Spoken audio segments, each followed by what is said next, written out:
Well, greetings and salutations, everybody. Welcome to my YouTube channel. My name's John Campia, and this is a companion video. Now, what on earth is a companion video? I'm glad you asked. A companion video is when we take all those live questions that we get on the John Campia Show and on Open Mic that we don't have time to get around to in the video.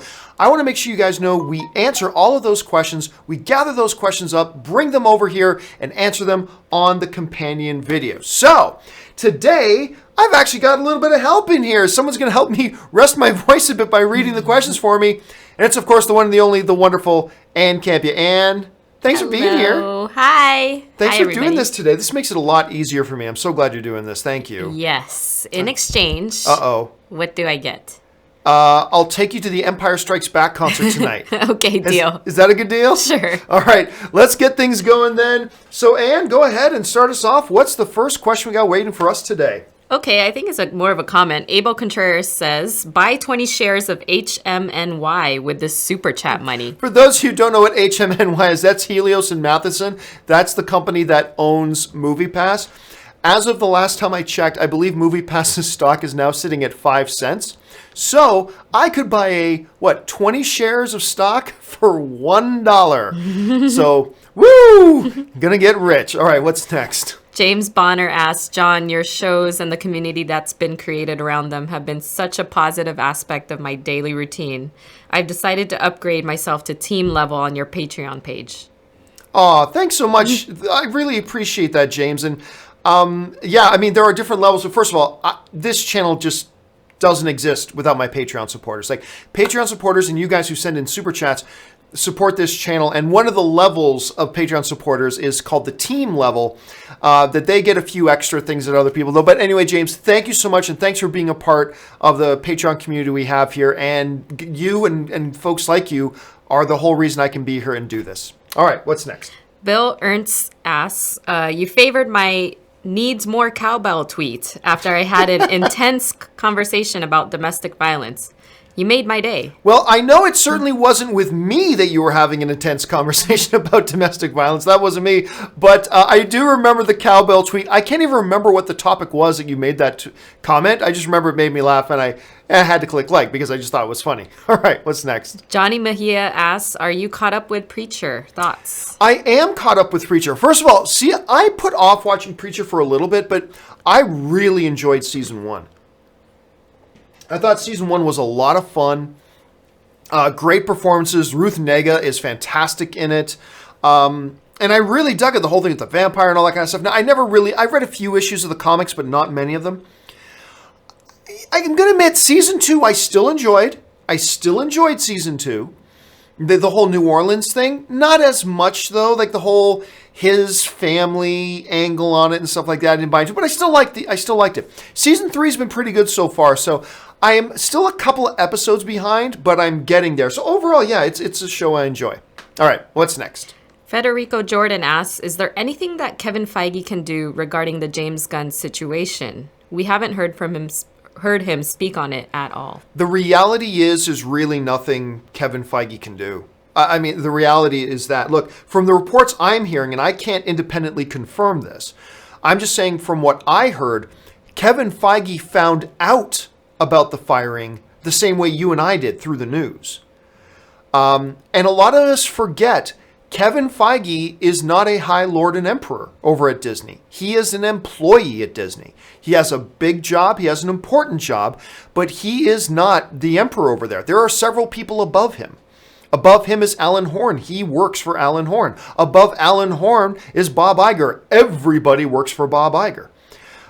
So a lot of people forget about that. And look, should he have been consulted? Yes, he should have been consulted. Now, that doesn't mean you do whatever Kevin Feige wants, but Alan Horn should have at least sat down for a couple of days and talked with the people who worked closely with James Gunn. That's what he should have done. He should have taken days and maybe even a couple of weeks to thoroughly go through the company, sit down with the people who work closest to him, really get a sense, is this an ongoing problem? Has it never been a problem here? Is he a positive guy to work with? Is he not? He just should have taken that time. The reality, though, is there is nothing Kevin Feige can do other than make a recommendation to Alan Horn. Like he can, and there are reports going on right now that Kevin Feige and Marvel are actively engaging with Disney, trying to convince Disney to hire him back. But that's all he can do, is he can ask. That's it. He's got no authority here. Alan Horn is his boss. Bob Iger is Alan Horn's boss. So there's really nothing here that Kevin Feige can do, even if he wanted to. And it would be inappropriate, honestly, for him to speak out publicly. It would be inappropriate for him to speak out publicly in this matter. That wouldn't be a very professional thing of him to do. So work behind the scenes, try to plead your case with your bosses, but that's really the extent of what he can do at this point. All right, what's next? Moeen Khan asks, when are we going to see Rush Hour 4? Heaven, if heaven is good, then never. Look, I loved Rush Hour 2. Rush Hour 2 is one of those few movies where the sequel was better than the original. There's not a lot of movies. There's a few, but there's not a whole ton of movies out there where the sequel is better than the original. Rush Hour 2 is great. I love that movie. I'm not a big fan of Rush Hour 1, but I certainly was not a big fan of Rush Hour 3. That was a movie that never needed to be made. Well, no movie needs to be made, but that was a movie they never should have made. I can understand why they did, but they shouldn't have, and it was terrible. Do you do Rush Hour 4? God, I hope not. But look, Chris Tucker and Jackie Chan have been talking for years. Oh, yeah, we're going to do Rush Hour 4. We're going to do Rush Hour 4. For years, they've been saying that. And I just don't see why a studio would greenlight it at this point. There's just not enough upside. So if we're going to get it, we'll hear an announcement within the next year. If we don't hear an announcement within the next year, and I certainly don't think we will, but if we don't, then we're never getting it because we're just getting far too far along at this point. So, and I hope honestly never. I really hope never. But hey, if you liked Rush Hour 3 and you were hoping for Rush Hour 4, then for your sake, I hope we get it. But honestly, I really don't think it's going to happen. All right, what's next? Raphael's Creative Style asks, what's up with Mile 22? Other than Instagram, I've not seen any marketing at all. Is that a bad sign? Looks quite entertaining. It does look fun, but here's the funny thing, Raphael's. I have seen the trailer. I've seen a couple of trailers a number of times, including I was just in the theater watching The Meg the other night, and lo and behold, before The Meg played, Mile 22. So I have seen it. Now, are they doing a ton of marketing on this movie?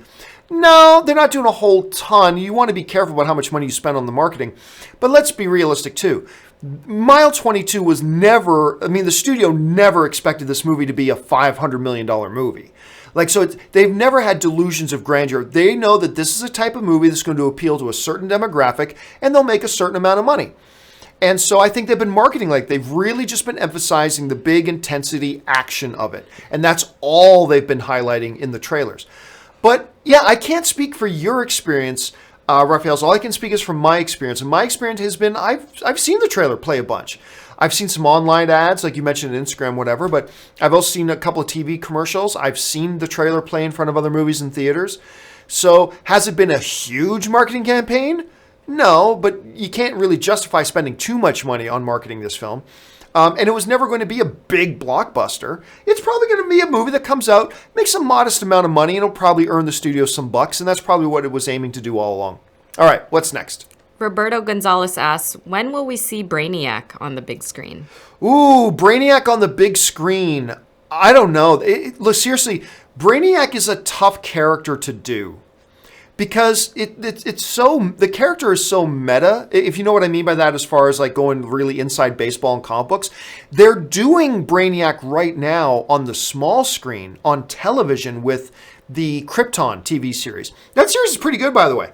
It's not the best comic book series on TV right now or anything, but it's pretty good. It's certainly much better than it has any business being. And anyway, of course, the main antagonist in that is Brainiac.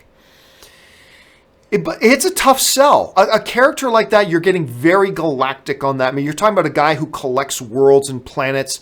That is certainly a little further out from the more grounded stuff DC's wanted to do. Now, of course, DC's expanding on that.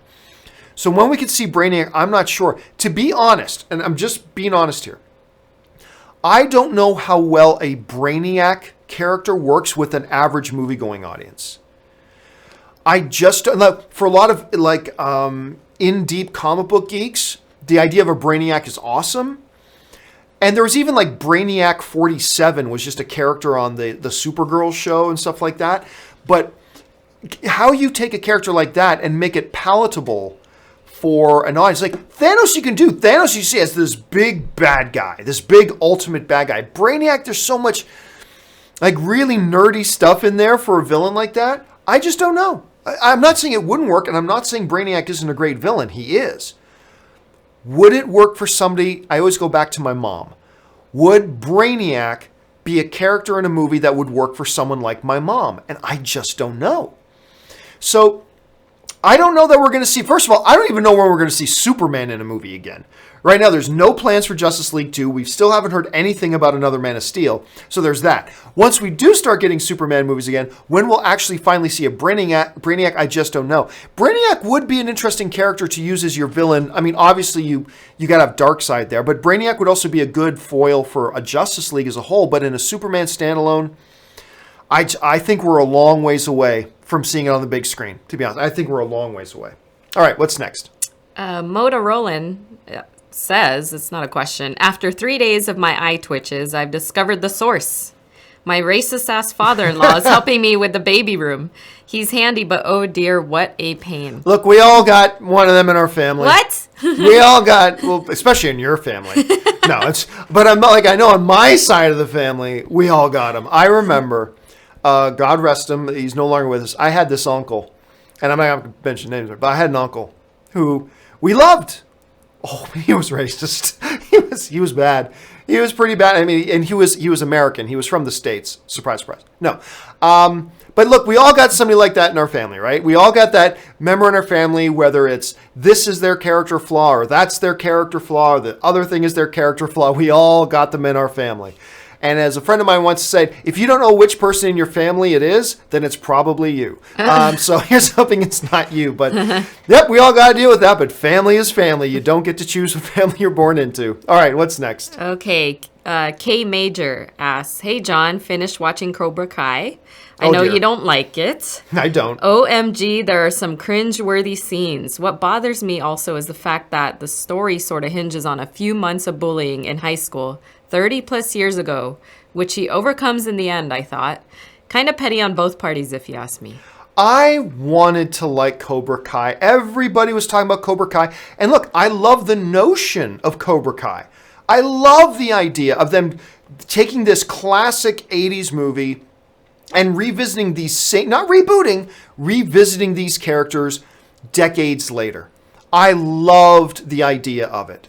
I just got to say, and you, me, Kaori, we all sat down to watch, and you and Kaori were eating it up. Yeah. Like, you guys were loving it. Yeah. But I just was like, had my hand over my face for half of it. I just thought it was badly done, badly executed. I just couldn't get into it. What was it that appealed to you about it? I'm curious. I think it is the cheesiness that appealed to me, though. Right. I fall for that stupid cheese ball stuff all the time, and the fact that they were just trying to play on the old characters, and then envision what Ralph Macchio's character is. Ralph Macchio. Yep. Character would be in this new kid version of him. I don't know. I loved it. I thought it was cheesy, but I actually didn't finish it though.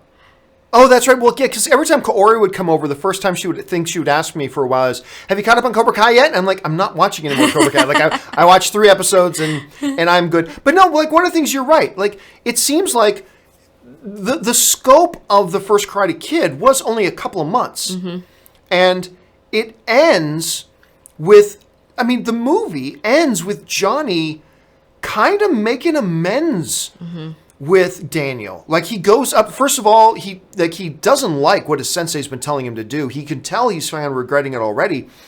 And then when it's all done and Daniel wins, he's the first guy to go up and congratulate him. It seems like they patched things up. So you're right. It felt like it was a couple of months of rough. And it seems like that was it. And it was all, but it seems like that is the single thing that's dominated their lives for the next 30 years. So I don't know. It's a little weird. I don't want to talk too negatively about it because I like that they flipped it, though. I do like that they flipped it. That was interesting. Again, the whole premise, I thought was great. Mm-hmm. And the flipping of it, like you're saying, was wonderful. I just couldn't. Just couldn't. All right. What's next? Connor Diaz asks, just wanted to say that you're a class act, John. Really. You put so much effort into your work, so I thank you for all that you do, mate. Cheers. Oh, well, thank you so much, Connor. I really appreciate it. It's always nice when somebody just wants to take a minute and just send in a compliment. And Thank you, man. I really, really appreciate it. And I really appreciate that you've written something that I had to get my wife to read and have her say those words. So that is awesome. That was also cringeworthy for me to say that. All right, what's next? Also from Connor Diaz. Also, where is Edge of Tomorrow 2? Yeah, I mean, look, Edge of Tomorrow, Live, Die, Repeat, Forever, Amen, The Revenge, Break Into Electric Boogaloo, whatever title they want to give this stupid movie. Ended up being great, even though they gave it a terrible title with Edge of Tomorrow. And then they poorly marketed it. It just looked awful. The trailers looked terrible. And it was a really good, fun movie. It was great. Where's the sequel? Both Tom Cruise and Emily Blunt and the director of the film have talked a lot about this. It's all been about schedule. Like, first it was, we got to get the right script. And then Tom Cruise was busy. And then the story came out that Cruise and the director, they had the script they wanted. They were ready to go with it. And then Emily Blunt was doing this interview and she said, yeah, they came and said, we're ready to go with this. And Emily Blunt said, I'm kind of tied up for the next 6 months doing Mary Poppins, y'all. So she got busy doing Mary Poppins. And by the time she's done that, Tom had other things he had to do. And so really everything we're hearing is about, look, you got two of the most successful performers in Hollywood right now, in Tom Cruise and Emily Blunt. Trying to get their schedules to line up is going to be a challenge. So from everything I understand, everybody wants to do another one. It's just a matter of finding the time to actually do it, and that's been the biggest hurdle. So that's why we haven't seen one yet. All right, what's next? The Impossible Something says, I find it refreshing that a star like Bautista would speak his mind without fear of being blacklisted. He's already doing well for himself, though. Other actors don't have that luxury. Well, I would make the argument that if you look at the Guardians of the Galaxy cast, he is the least successful star. Mm-hmm. Actually, he is risking more than anybody else by doing that. Like, you're Chris Pratt. Yeah, you can write that letter with everybody and sign it because you're Chris Pratt. You are one of the legit A-listers in Hollywood right now that everybody wants to work with. So you can write something like that and not really worry about it. You're Dave Bautista? He knows. I'm telling you right now, Dave Bautista, he knows that by saying the things he's doing, he's risking his Hollywood career. And that's what makes it so impressive to me. If nobody could touch him, it's not a big deal that he's saying these things. It's knowing that he's exposing himself and making himself vulnerable by saying these things. To me, that makes it more impressive that he puts loyalty so far up on the chain like that. He knows James Gunn, something that nobody else does. He knows James Gunn. He knows the quality of James Gunn's character. While everybody else around the world is putting themselves in a position that they think they can judge James Gunn's character by tweets he wrote 9 years ago, idiots. But he knows James Gunn personally. He knows the quality of his character. He's known him for a number of years and worked very closely with him. For him to put that kind of loyalty and his belief in this person ahead of his own career, I think that's really impressive. Now, you can agree with his stance or disagree with his stance, and that's fine. It does make it impressive, though, that he's willing, you know what? To me, the issues of loyalty and standing up for somebody I believe is a good man are more important than my movie career. And that's impressive. And I just think Dave Bautista is a very impressive person. I've had the opportunity to meet and talk with him a number of times. Super humble guy, very down to earth, very grounded. You met him too. That one time we went. What was the Man with the Iron Fists?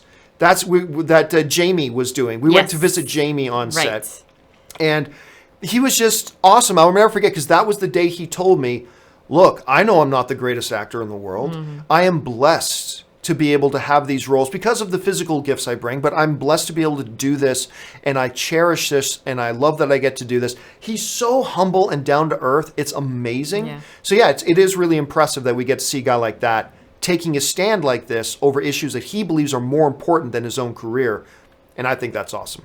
All right, what's next? Joe Clem 15 asks, who's most qualified to direct an Old Republic film? The answer is nobody. I mean, any good director. Any good director. There is no... If you want to ask who is the most qualified, well, it's the best director, Steven Spielberg. Steven Spielberg would be the most qualified because he's the greatest filmmaker of all time. He is best friends with George Lucas. Nobody knows George Lucas and the mind of George Lucas better than Steven Spielberg. So he's the most qualified. But any good director could make a good Old Republic film. By Old Republic, I don't mean a translation of the game. I mean by a time period. So any director could really step in. It's kind of the same thing, like I say, when anybody asks me, what actor should play X role? I always say the same thing. I don't care, as long as it's a talented actor. Who should direct a film that takes place in the era of the Old Republic? Anybody. Any good director. You name any good director and I'll be totally happy. The name that would make most happy is Steven Spielberg, but other than that, anybody who's good.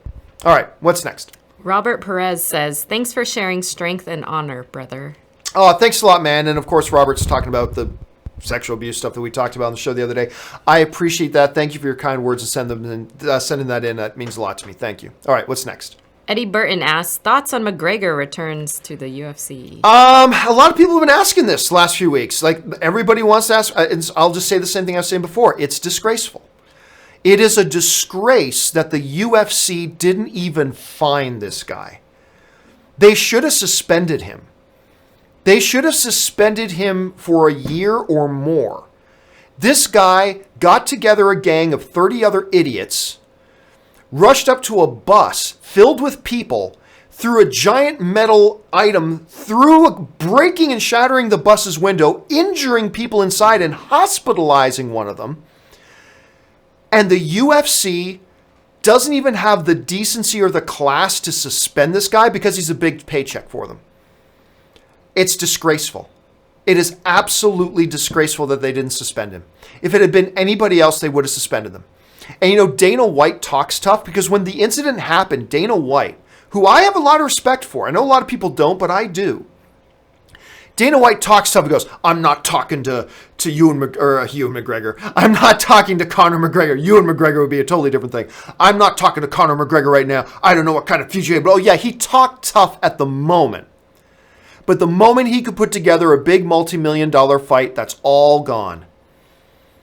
No fine for injuring their own fighters. The guy he injured was a UFC fighter sitting on a bus. And they don't even fine him or suspend him? No, everything's fine. Nothing's wrong here. It's very disappointing. As a major fan of MMA and the UFC, I am very, very saddened to see how disgracefully they've acted regarding this whole Conor McGregor thing. It's a disgrace, and more people should be talking about it. So anyway, that's just my thoughts on it. Okay, what's next? Henry Stevens says, I'd like to recommend to you Hugh Jackman is Wolverine, RDJ is Iron Man, Jim Carrey is The Mask. Thoughts? Oh, no.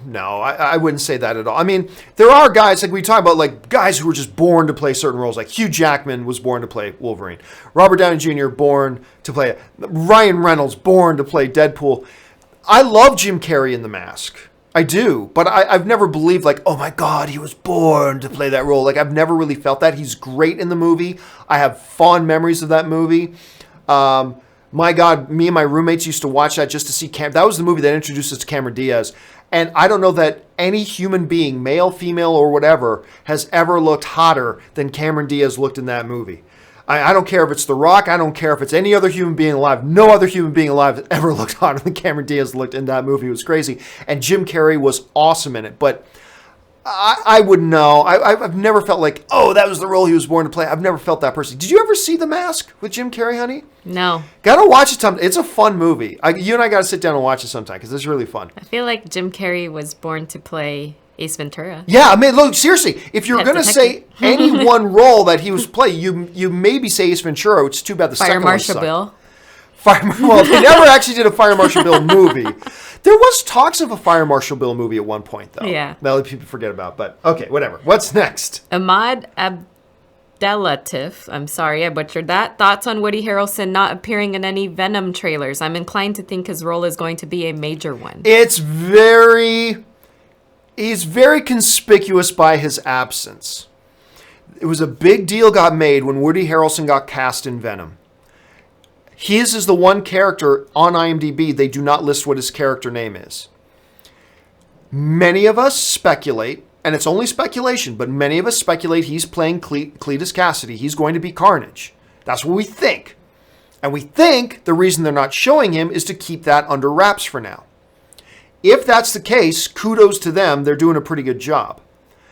There is, however, another less cool possibility here that is very realistic, that he might have a tiny role in this film. I mean, for instance, he very well could be Cletus Cassidy, but doesn't show up till 5 minutes near the end of the film, and the movie ends with him picking up a bit of a symbiote. That could be it too. Honestly, that's probably the most likely scenario, is that he's in very, very little of the movie, and he's just there to be set up for what he might do in future movies. But it is possible he has a major role, and they're just hiding it. If they are, it's going to be one of the best hiding jobs they've ever done in studio history. So, again, remember, let's keep in mind, we don't know he's playing Carnage or Cletus Cassidy. We don't know that. But all signs seem to point to that. Unfortunately, I think it's pointing to him having a small role in this movie, but who knows? It might be a huge one. All right, what's next?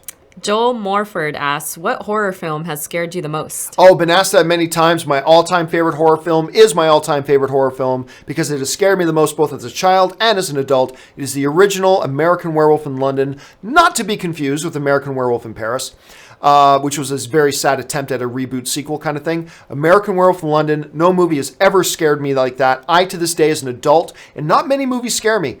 I like a lot of horror movies, but they don't scare me. As an adult, I cannot watch that movie at night with the lights off. I just can't. It is traumatic to me. So yes, to me, it's the American Werewolf in London. What about you? What's the scariest movie you've ever seen, hon? Man, I think, don't make fun of me for this, but I think Paranormal I was going to say, you're going to say Paranormal Activity. Yep. Scared me the most just because it felt so real at the time. And we were living in a house that was almost identical. Looked just like it, house. Right? And we just moved in, and there was a period of time where you were out and I was there alone. And you had to get some friends of ours to come over and stay with you.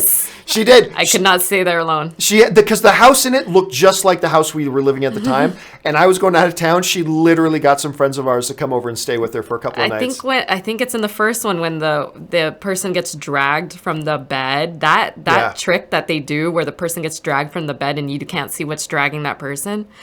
And the kitchen looked just like our kitchen at the time. Like it was crazy. I knew you were going to say that one. I knew it. All right, what's next? Nathan Oswald says, choose one. Hi, Freeze, I'm Batman. Or The Heat is On. There have been a lot of people lately sending in quotes from Batman and Robin. I'm Batman is always funny. The Heat is On. Oh, you know what? It's a Sophie's choice. I'm going to have to take a pass on that, but again with the great Batman and Robin quotes. All right, what's next? Nerd Polemicist says, Idris Elba or Henry Cavill, who would you choose for James Bond? By the way, Polemicist is pronounced Polemicist. I always pronounce it different whenever he sends in a question. I'm going to go Henry Cavill. I've always thought Henry Cavill would be a great Bond. A lot of people still don't realize Henry Cavill was the runner-up to Daniel Craig to being Bond. Like he was this, and apparently it was close. He was this close to never being Superman and Daniel Craig never being, and I'm happy Daniel Craig got it. He is my all-time favorite Bond, honestly. But I've always thought that Henry Cavill would be an amazing Bond. Watching him and his career ever since has only increased that feeling and that sense. Especially watching Man from U.N.C.L.E. and now seeing him in Mission Impossible. He would be an amazing Bond. Now, don't get me wrong, Idris Elba would also be a great Bond. If I heard the news tomorrow that Idris Elba was Bond, I go, awesome, great choice. But if I had to choose between the two, yeah, I'm going with Henry Cavill. I just think he is a great prototype for a great James Bond. I think he would be wonderful at it. All right, what's next? Adam Alderton asks, new Batman actor revealed by the end of September? You know what? I'm going to say no. I don't think so. I don't think we're going to hear... I think Warner Brothers is going to keep all the attention they can on Aquaman that comes out in December. I will not expect... You know what? I think they might even know who their new Batman is. I really do. I think right now I think there's a really good chance they already know who their Batman is. But do not expect them to... I don't expect them, at least I don't expect them, to make any announcements on that until after December. Because they don't want to take... They're just started their big push with Aquaman. They had the big Comic-Con trailer release. They're really getting their marketing rolling now.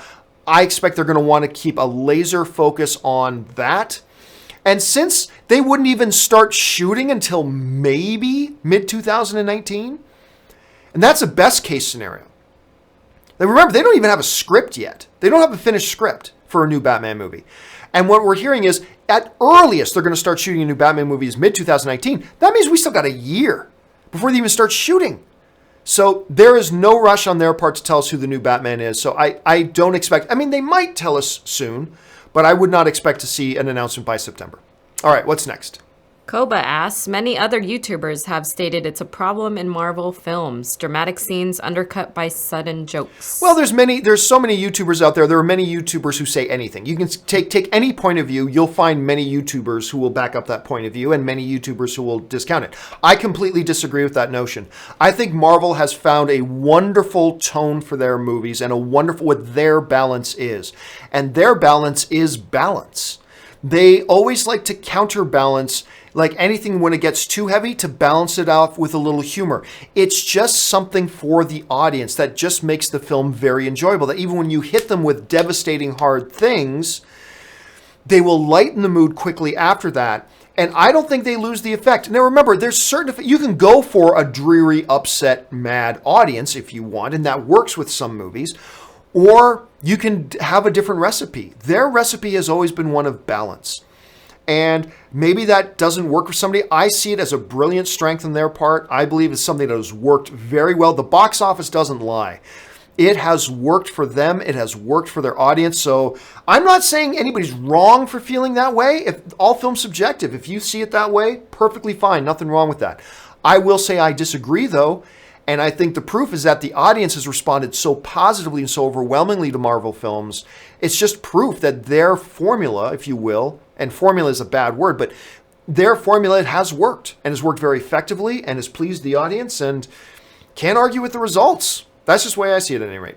All right, what's next? Victor Gonzalez says, I don't care. I love Get Smart. You know I what? want a sequel. I love Get Smart too. I mean, don't get me wrong, I don't want to oversell it. I really like Get Smart. Of course, Steve Carell, Anne Hathaway, Dwayne "The Rock" Johnson in there. It's a good movie, man. It's a good, fun little movie. It doesn't live up anywhere near to some of The Rock's better movies. It doesn't live up anywhere near to some of Steve Carell's better movies, but it's a fun little film.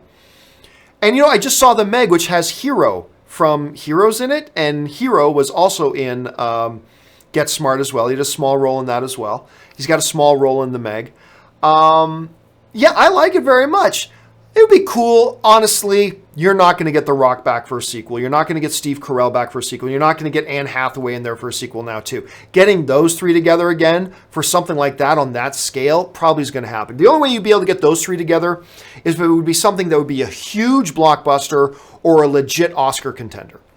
That's the only way you're going to get The Rock, Steve Carell, and Anne Hathaway at this point in their careers all together. Like Anne Hathaway's got an Oscar on her shelf. Steve Carell's got several Oscar nominations. The Rock is the biggest movie star in the world now.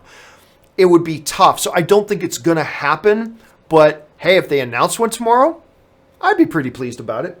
All right, guys, that will do it for this installment of the companion video. Thank you so much for being here, guys. And a special thank you to my lovely assistant, a.k.a. my wife, a.k.a. the boss, Ann Campia. And where can people follow you on social media if they want to follow you? And they should. Oh, yeah. You guys can follow me on Instagram and Twitter by my name, at Ann Campia. And you guys can, of course, follow me on Twitter and Facebook simply at John Campia. All right, guys, that will do it for me for now. Thanks a lot for joining me. My name's John Campia. And until our next video, bye-bye.